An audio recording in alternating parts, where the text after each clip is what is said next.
Introducing Psychic Pathway by Sonia Choquette. Namaste, namasan, makusa. This is the Psychic Pathway by Sonia. Sonia here is a psychic. You might have heard of them. Although you might have heard of a lot of fake ones, here is a real one, I assure you. She has something in this book that once you open it, you start to be guided by something amazing. And the spirit in her book just shows how to travel down your psychic pathway freely and safely. Bird-themed, just like BlueJay Entertainment.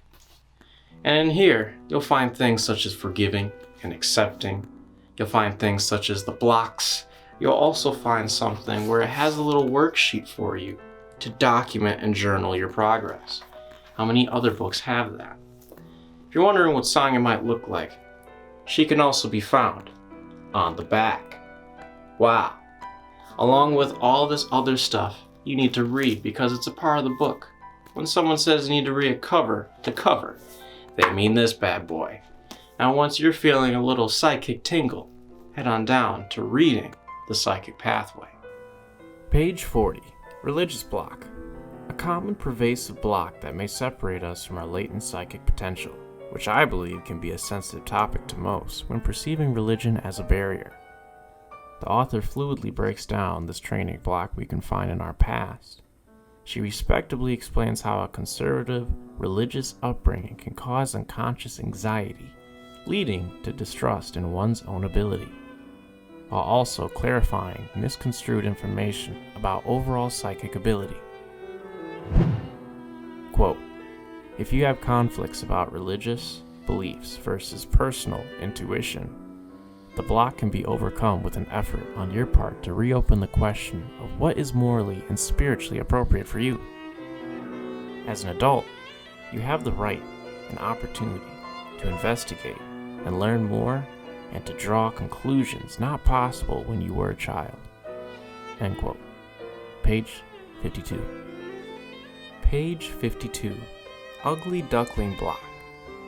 You've already come to the realization of your abilities because you are psychic. But the biggest barrier for you is knowing that you stick out from the rest like a sore thumb. What's important is to accept that you've become more awake than other people. Love your own ability and use your differences to help society. Fear or uncomfortability of your psychic gift will make you feel even less confident. So why not live your truth since you were chosen for a reason? Surround yourself with like-minded people. They'll support and accept you for you. Quote, "You may sense things sooner than other people. You may read situations more accurately than other people. Your feelings often differ from the general consensus and prove to be accurate. This isn't comfortable for you, and it's often not comfortable for others. Their discomfort becomes your discomfort. It makes you feel self-conscious like the ugly duckling." End quote. Page 53. Page 56. Intellectual sensor block. Logic can often overpower emotion, but between the two polar opposites, there's an intention for you to find that balance within the mind. Silly enough how this block can be remedied by lightening up and taking life a bit easier. As an intellect at heart, this won't be any simple equation solved in one day. But keep a smile on your face and don't disqualify your psychic ability to feel those intuitive impulses. Quote, "Intellectual blocks are mostly bad habits, inherited perceptions, and insecure disqualifications. They are usually cured through a sense of humor, of wonder, and of awareness." Unquote. Page 60. Page 68. Disorganization block. We've all been busy. Though if our life is nothing but unfinished business and disarray, this can be a stubborn blockage to most. The meaning of being psychic is when you have a constant psychic connection between yourself in the present moment and your higher self. Removing all the unnecessary clutter from your life or tying up loose ends will cleanse this disharmonious block. Be patient and attempt to attune your senses to be keen enough to let yourself know what specifically is holding you back. Quote, "Disorganization is an energy leak. Look at your physical surroundings and notice whether they reflect order, balance, and organization. It is very important to have outside order to support your inner order. Unquote. Page 70. Page 172. I Am Psychic game. This game is just like a kid's Let's Pretend game, but in this case, there's more commitment. Anyone can play for the chance to transcend your own imagination. All you need is a journal and to create a character in mind you'd like to be that's other than your everyday self. As a self-certified psychic for a day, you need to be receptive of every message, impulse, picture, vibe, etc. that you receive and document it. Remember that this is only a game to view life itself as your psychic playground for the day. See what you find and be astounded with the accurate results you've picked up. Start small before you ascend too fast. Soon, you can even play twice a week or dress up in whatever helps you listen to your psychic persona. After all, it's just a game. Playing the game will free any ego that may anchor you, but it's important to focus on that feeling of psychic guidance, especially if you don't stop playing because you feel the need to take back control. Having a costume to associate your training with serves as a reminder to stay dedicated to your experience. It's also fun to imagine a sidekick with you to decode your intuitive or instinctual impulses. But have fun noticing the increase in awareness of your psychic heroic self, and write down all the discoveries from your personal evolution.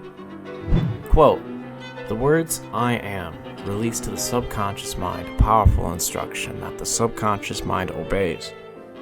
Therefore, one of the most powerful and exciting games you can play is I Am Psychic. When you play the I Am Psychic game, you can give yourself permission to be your true self. You tell your subconscious mind to pull back the curtain, blocking your awareness of higher energy. And you put yourself in the most receptive frame of mind to be conscious of your spiritual guidance. And by making it a game, you tiptoe around your ego and all its potential ambushes." Unquote. Page 173. Now get ready for The Four Agreements by Don Miguel Ruiz. And a four. Welcome to The Four Agreements. You've never seen anything like this book. This book by Don here, from Mexico, serves something on at least 4 levels. There is a 5th book that you can actually find that comes after this book, but always start with the roots. So what happens in this book is he talks a little bit about the 4 agreements. The 4 agreements consist of being impeccable with your word. Don't take anything personally, even if there is something bad or negative right in front of you. Don't make assumptions. And always do your best. Practically, I just read the book to you. Page 25. Be impeccable with your word.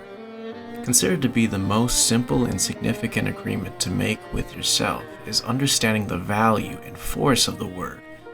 Our words have been there for us since the beginning and are the backbone to creation itself.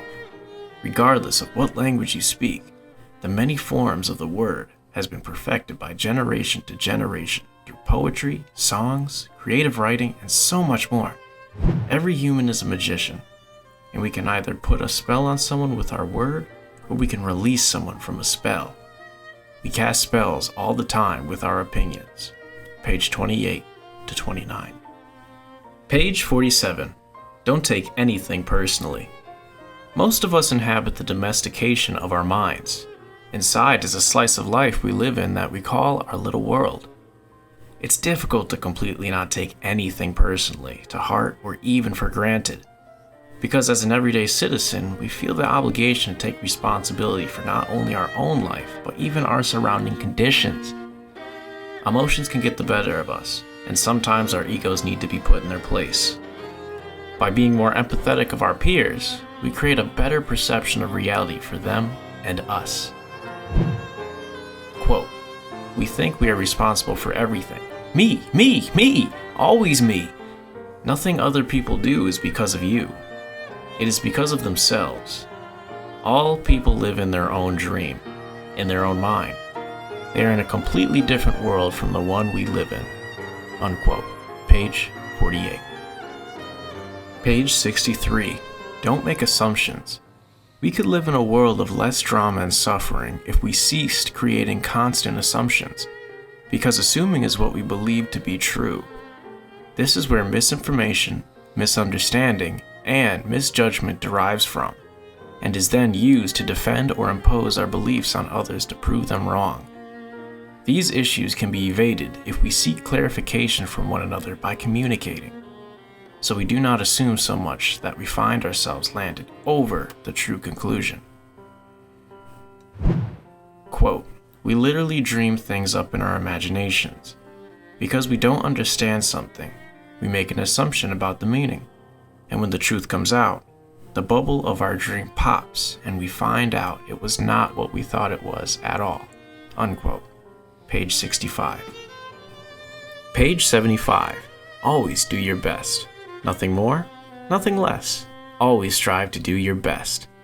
The best technique for living your life to the fullest, and even save yourself from regret, guilt, and self-punishment.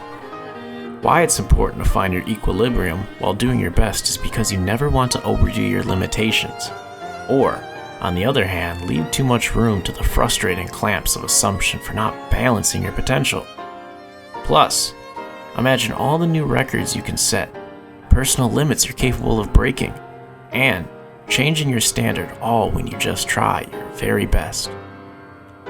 Quote, "You do your best because doing your best all the time makes you so happy. When you are doing your best just for the pleasure of doing it, you are taking action because you enjoy the action." Unquote. Page 81. Needs no introduction. Oprah Winfrey's What I Know for Sure. This book is a nice little short book that you can take with you anywhere. I took it to some of my auditions, and it kept me very, very occupied. Oprah Winfrey is not just a personality, but she is also an author. I did not know this before this book, but she is one of the best. One of the quotes that you can find in her book, on the back actually, is, "I know for sure," that's the book's name, "your journey begins with a choice to get up, step out, and live fully." Oprah Winfrey. She has a tree here because, everything starts with the roots, and then they grow on up into what is manifested today for you. So give this book a try whenever you see it at your bookstore locally. Pick up some Soul City books on the side. Page 1. Chapter of Joy. Oprah has become one of my favorite authors. In her first chapter, Joy, it essentially talks about being able to weather the storm with a genuine smile on your face. All the books listed explain the significance of the present moment, because that's where joy can be found, including the circumstances that led you to where you are right now. This chapter sheds light onto a past that may have once been perceived dark. Quote, "Sit, feast on your life." Unquote. Derek Walcott. Page 1. Page 29. Chapter of Resilience. In this chapter, Resilience, Oprah recommends you to view your challenges that you have encountered in life as a blessing. Notice the one foot that continually places itself in front of the other. Our journey is personal and distinct to us, which is why it makes us vigilant, experienced, and resilient along the way. No matter what happens from here on out, remember to take a stand. Quote, "Barns burnt down. Now I can see the moon." Unquote. Mazuda Mazahide. Page 29. Page 73. Chapter of Gratitude. Giving gratitude to the universe will reap many benefits. Oprah remarks about keeping a gratitude journal in a chapter called, you guessed it, Gratitude, which helps in achieving mindfulness for what you notice was a gift throughout the day and thanking the Creator. Quote, "If the only prayer you ever say in your entire life is thank you, it will be enough." Unquote. Meister Eckhart.